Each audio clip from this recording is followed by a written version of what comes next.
The last two steps in this chapter is about converting the EER diagram into the relational schema diagram. Step number 8 is corresponding to superclass and subclass. Step number 9 is about the union. Let's take a look at this. Step number 8 is actually the only one among all 9 steps that has some choices over here. Some of them will work perfectly with all scenarios, some don't. So you need to pay attention to every single one of that to make sure you understand it fully. And then let's see, how do we convert superclass subclasses into relational schema diagram? There are 4 choices. The first 2 choices has 2 common things. It's about the multiple relations, and it will create superclass and subclasses to form multiple relations. Step number 8 still have multiple relations, but you will have subclasses only. Choice C and choice D has one thing in common. They are single relation, which means one relation handles all superclass and subclasses with some variations. So let's take a look at the first 2 choices, and then we will move on to the other 2. Choice number 8A is indicating multiple relations, superclass and subclasses. So what that's trying to do is this. Let's take a look at an example. We will have an employee as a superclass, secretary, technician, and engineer as subclasses. So when we try to convert that, in our step number 1, we will have our employee converted into a relation already. So when it goes to step number 8, it is time for us to handle those 3 subclasses. For the first choice, we will end up with something very similar to the multi-value attribute, which is step number 6, with one difference. So for a secretary, what we will do is that we will create a secretary relation over here, link with the superclass through the primary key of the superclass. So it will include social security number over here. Underline that, indicating this is the primary key for secretary. Form a foreign key to employee. And then include all of the local attributes. In this case, typing speed. I said this is very similar to multi-value attribute, is that it creates a primary key, forms the foreign key, goes back to the belonging entity. The only difference is that for the multi-value attribute, it will have its attribute, and the primary key of this newly created will underline both. For the subclass, it's different from multi-value attribute. So what it will end up with is that it will only using the primary key goes to the superclass, and whatever local attributes stay as is. So you can see that for technician, it's doing the same thing, still using a social security number, form a foreign key, go back to the employee with its only local attribute. Engineer is doing the same thing. So that is the first choice, which is corresponding to very similar to the original EER diagram over here. So option 8A is going to create a multiple relation. So you can see that we end up with 1, 2, 3, 4 relations, including the superclass and subclasses. So you see that it's a multiple relation, superclass, and subclasses.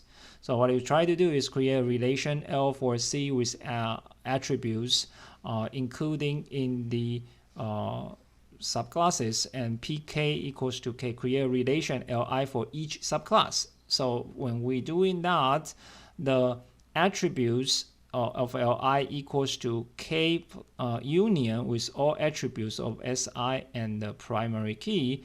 This option will work for all situations. So this is actually a very good choice that we can have. Create multiple relations with superclass and subclasses. The next choice is going to be multiple relations. Still multiple relations, however, at this time, it has only subclass. So how does that happen?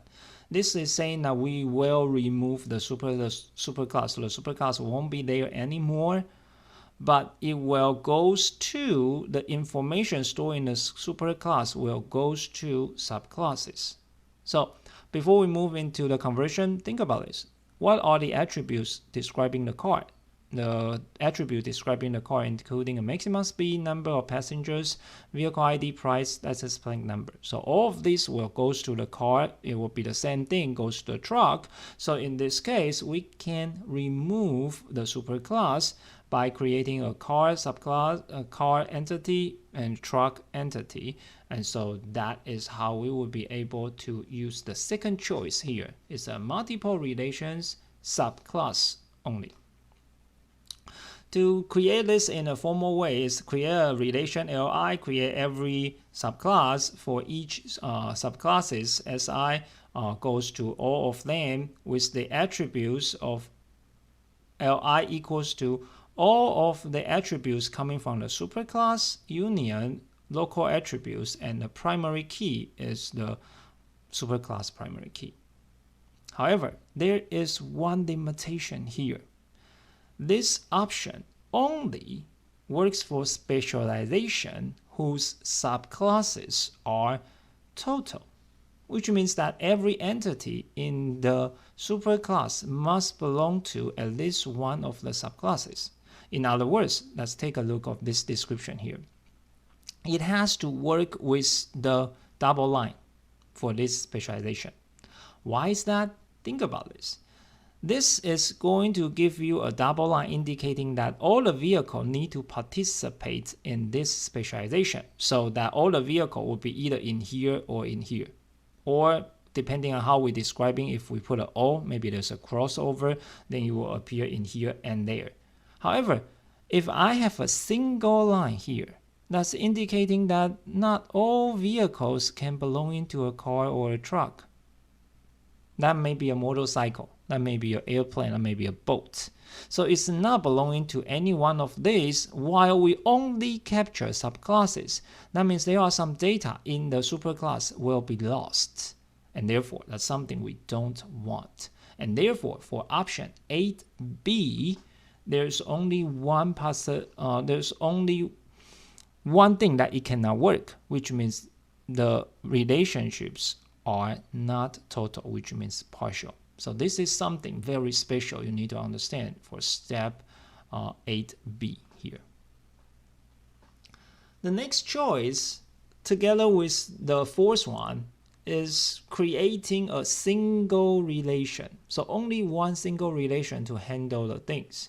So that, how do we do that? What it will happen is that we create one big relation.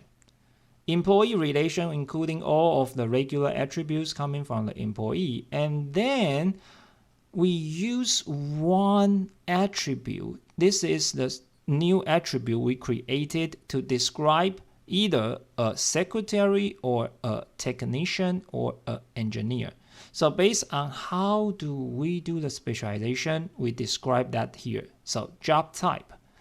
Therefore, once we create this one, if that person is a secretary, we will put a secretary in job type with the typing speed indicating the local attribute. For T-grade and engineer, in this example will be null for T-grade, null for engineer type because that's a secretary. If this person is a technician, then it will have all of these attributes with a technician here with some values for its T-grade, null value for typing speed, and null value for engineer type. It will be similar things for the engineer. So let's take a look at how is this being described formally. So what this is trying to do is that we create a single relation only. So create a single relation with all the attributes of the superclass, and then we also want to include all of the attributes from the subclasses. So all the attributes from subclass 1, all the attributes for subclass N. And then we have this T attribute indicating how did we separate, how do we do the specialization. So the attribute T is called a type of discriminating attribute that indicates the subclasses to which each tuple belongs. The primary key would be the original primary key of the superclass, of course. This has one limitation, indicating that this approach works for disjoint only. In other words, you can only work for D over here because you only have one attribute to hold a secretary or a technician or an engineer. If you put an O over here indicating some employees are secretary and engineer, then that means in that case you need to put two values here, and it is not going to work. And therefore you will have because you only have one variable over here can hold one data, so that this conversion works only for disjoint. Finally, the last choice is the one to handle all situations and then using only one relation. Since we mentioned in earlier slide, because we create that discriminate attribute over there can hold only one data. If it is all, then that means we need multiple values over there. And therefore, this choice is the choice that can handle all the situations while we're creating only one relation. So how do we do that? We simply create flag for each subclass. So you can see that in this case, for the superclass, which is part, we will have all the attributes. The key is the key of the superclass. And then for each subclass, we create a flag. So this is 0 or 1. If this belongs to this one, you get a 1. If you don't, you get a 0. When you get a 0, you will have null values for the corresponding local attributes. If that's a 1, then you will have values in your local attributes. So this case will be able to handle all situations. Therefore, for option 8D, what we're going to do is create a single relation that with all the attributes coming from the superclass and all of the attributes coming from every single subclass. Then we create, for each subclass, create a flag for every single one of that to indicating they belong to this one or not. And therefore, this is actually a very good approach that can handle all kinds of situations. And therefore, step number 8 will be able to handle all the scenarios that we would do the same thing with the first choice. And therefore, you may wonder why there are so many different choices over here. Okay. In this case, the reason that we have so many choices is because depending on the situation, sometimes we may prefer the first one over the fourth one, or sometimes we may prefer the fourth one over the first one. What are those situations? Think about this. For the first one, although it represents a very close design to the original EER diagram, because it has not only the superclass but every single subclasses, it will end up with many tables. When we comes to the query languages, you will understand every time we have multiple tables and we want the information from multiple tables, we need to operate something called join, and join takes time. In other words, option 8D, which has only single relation, we don't need to perform any join operations. It will give you a better performance, but that's readability. So it's always a balance between that. Not to mention, if we choose the fourth choice and we realize that there is only a disjoint scenario. So instead of 8D, I can use 8C. Which can handle the situations already. That's why we have multiple choices over here for us to do the conversion. Just know what are the limitations, what are the optimal situations. It's all depending on the scenarios. Finally, mapping of the union. Union gives a very special property because it provides an OR opportunity over here.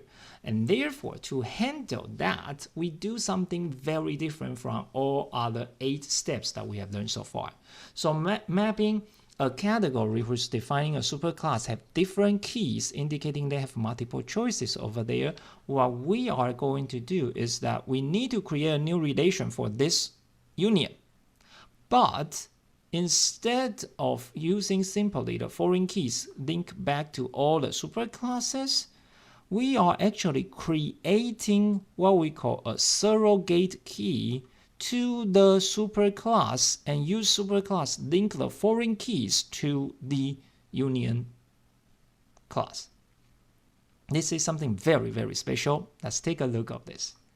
So you already know the owner can be a person or a bank or a company. So in this case, what we are going to do is that we know the attribute describing the owners are the names, the bank names, or the company names. So how do we represent this in the relational schema diagram? What we are going to do is that we will have person, entity, bank relation, company relation converted in step number 1 already. So we have those things there already. To handle this union, which lies in the last step, what we are going to do is that we need to create the owner relation and then append owner ID as what we call a surrogate key to all the superclasses, and then use those to form the foreign key refers to the owner ID over here. This is like we creating the ID for every single owner. If the owner, number 1, is a person, then we will have that information, everything over here with the owner ID 1, it will be able to link to our very first owner. So we will know the first owner is a person. If a owner ID 2 is a bank, then we will have the information over here, owner ID 2, to refer back to the owner. The same thing with the company. Say the third owner is a company, then we will have company name, company address, owner ID 3 that will link to the owner. So this is how we will be able to provide the choices of a person or a bank or a company. And that's all because we create the ID for every single owners that we have, and we use that as the foreign key link back to the owner. So this is how we will be able to handle the union operation. So if we look into a bigger picture over here, you can see that the top part is the one that we have focused on. Now the other part, registered vehicle, has another union type. So of course, when we do that, we need to have a car with a vehicle ID links back to the registered vehicle. Truck has another ID attribute form as a foreign key link back to the registered vehicle. And then we will also have this local attributes to the registered vehicle, and then use a M to N relationship to connect the two. So let's take a look of the operations that I have provided over here, and this is the description of what I have just mentioned. So based on this one, you will see for the person, bank, and company goes to the owner. This is something that we already see. For the registered vehicle, you can see that for a car and a truck, they have register ID over here links back to the registered vehicle, which represent another union conversion. Finally, since I have an M to N relationship, remember this is step number 5. What we need to do is that we need to create an owns relation, link the primary key of the owner and the primary key of the registered vehicle, which are owner ID and register ID. Link foreign keys back to those, and the primary key of owns is a combination of the two. Since there are two other local attributes or attributes to relationships, then we include those over here. So this is the full conversion of what we see in this example. That includes 2 union operations plus 1 M to N relationship. So this is like the conclusion of what we can do to convert the ER diagram, EER diagram into relational schema diagram. Finally, I want to give you some assignment. This assignment is pretty straightforward compared with the example we just see. So take a look at this one. This ER diagram, pay attention, this is only a ER diagram that has 3 entities. I want you guys to convert all of this into relational schema diagram. Pay attention to this one. There are 2 multi-value attributes. One is the color of the vehicle. The other one is hours of the branch. So make sure you notice that there are 2 multi-value attributes over here. 3 entities, 2 1 to N relationship, and 1 M to N relationship. So try to convert those into a relational schema diagram. It will take a little bit time compared with other assignments. So please work on this one and submit it through the Blackboard. The last slide I want to show you is a practice I want you guys to work on. You don't need to submit this one, but this is a practice about how do you convert a EER diagram. So in this case, you can see that we have employee, we have a subclass category over here, another subclass. The subclasses can also have some relationships with all other entities. So this is going to give you a good practice of converting the EER diagram into a relational schema diagram. But this is only a practice. What you would need to submit is the assignment slide that is probably much smaller compared with the practice I want you guys to work on. If you have any questions regarding to the assignment or the practice, you are welcome to come to the class online support, and I would be happy to help you with all of this. That would be all for the chapter.